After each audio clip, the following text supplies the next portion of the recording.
Rwanda continues its digital transformation journey and has made yet another step in digitizing government services by making the auction process digital. In today's episode of Doing Business in Rwanda, we will dive into the new system and its importance to the economy. Welcome, I am Naringwa Fiona Muthoni.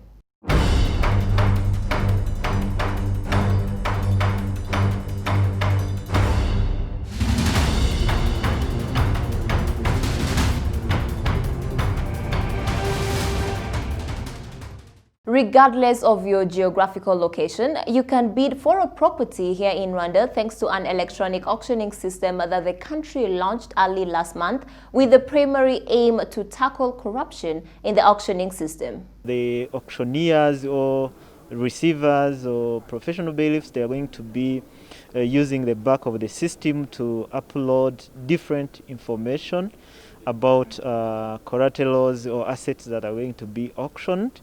And interested bidders are going to have their interface, which they will use to bid. So once a given asset is put up for auction, it will be done through the system, and whoever is interested, whether they are here in Rwanda, whether they are outside Rwanda, they will visit the system and be able to check different collaterals that are there for auction. They will be able to see the pictures. Pictures will be there, the value that is provided by the real property valuer, and then they will be able to place their bids. And the way the system is designed, it will be kept confidential. You will not see other bidders.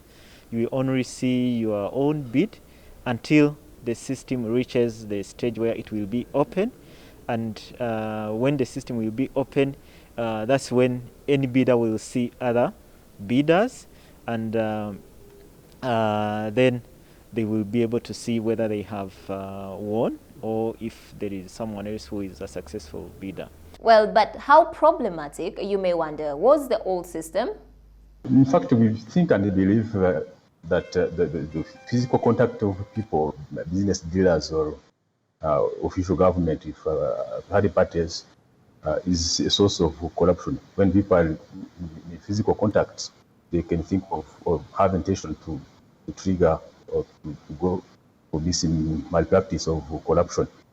So by having this online auction, there are two things. First of all, we are sure that the things are done in a separate way, where that the bidders are just providing their own bids or costs without interacting with other physically. Secondly, we are sure that nobody will try to corrupt. When people are in contact, there is some speculation that people use it to negotiate and see how they can have a common understanding and fix the price for a given property.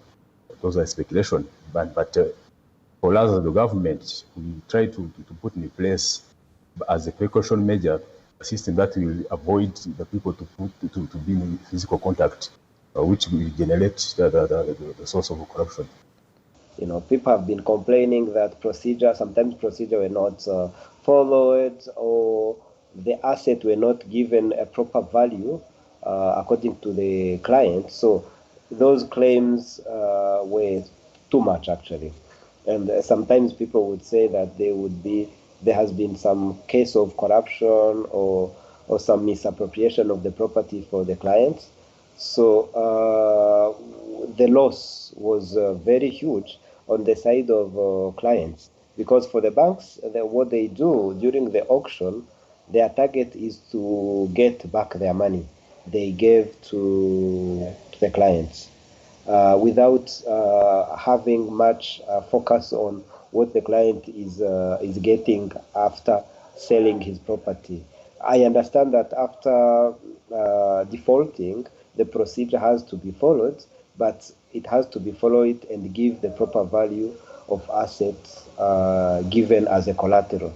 So as a solution to that, I would say, mispractice of auctioning collaterals of clients. So the electronic system will help the clients to get the proper value of their asset given as a collateral. Then they won't lose their properties. They will get the money. So there will be a gain in terms of money, but also the transparency. People will trust the financial sector as they will be getting the right value of their assets.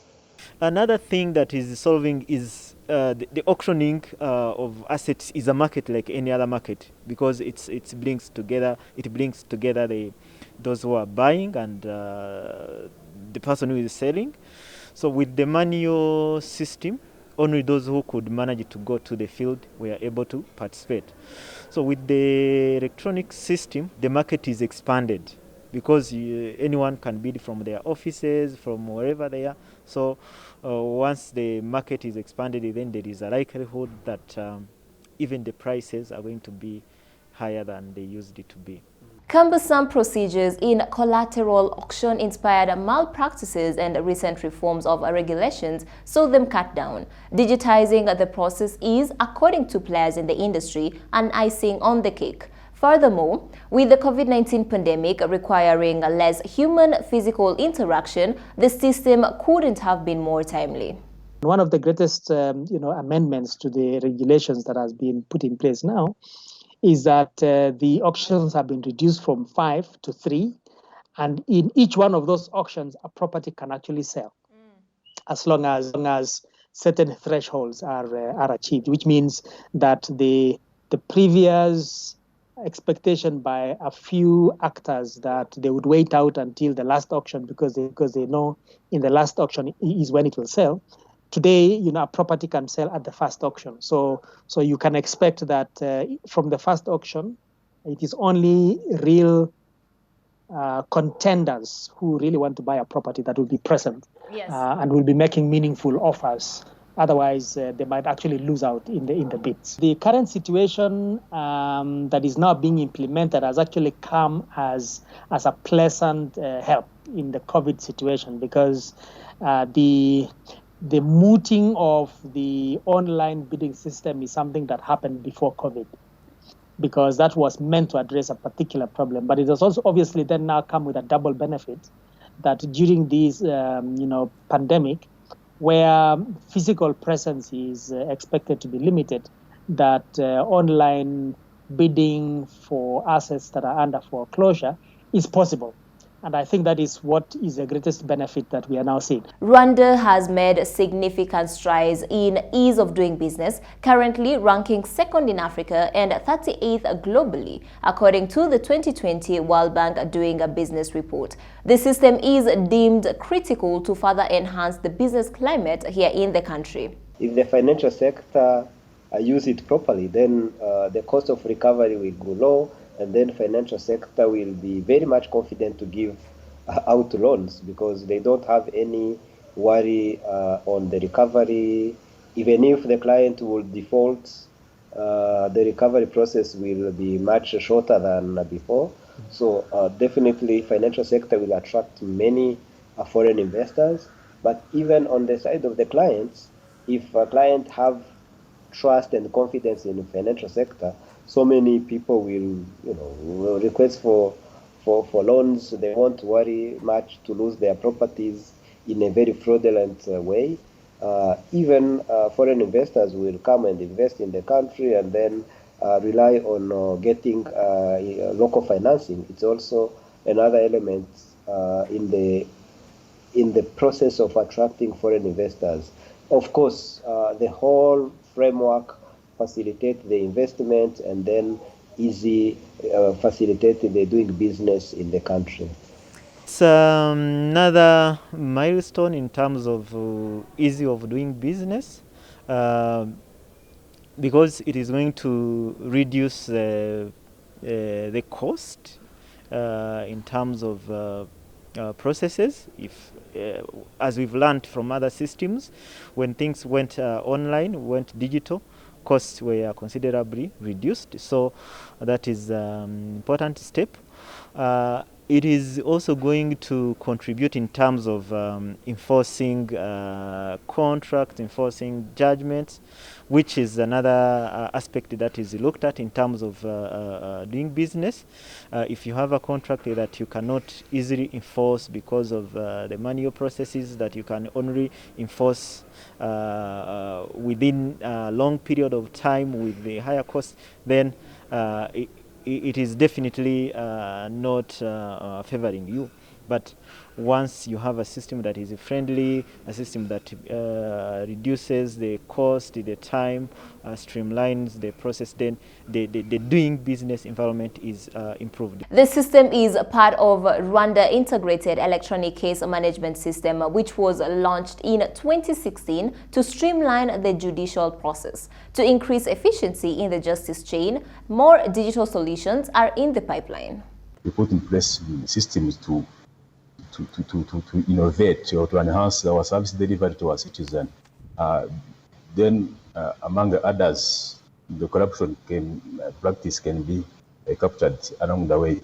So we are trying to think of more other services, including, let's say, notary services or this electronic bracelets for those people that can be monitored from their own places instead of going to the prison. Those are among the things that we're looking ahead to implement to make sure that we are giving the justice in an effective way to our citizens. That brings us to the end of today's episode of Doing Business in Rwanda. Feel free to share your thoughts, suggestions with us on Twitter at CNBC Africa, or you can tag me directly at Fi Muthoni. You're with me, Narengwa Fiona Muthoni. Thank you so much for watching and stay safe.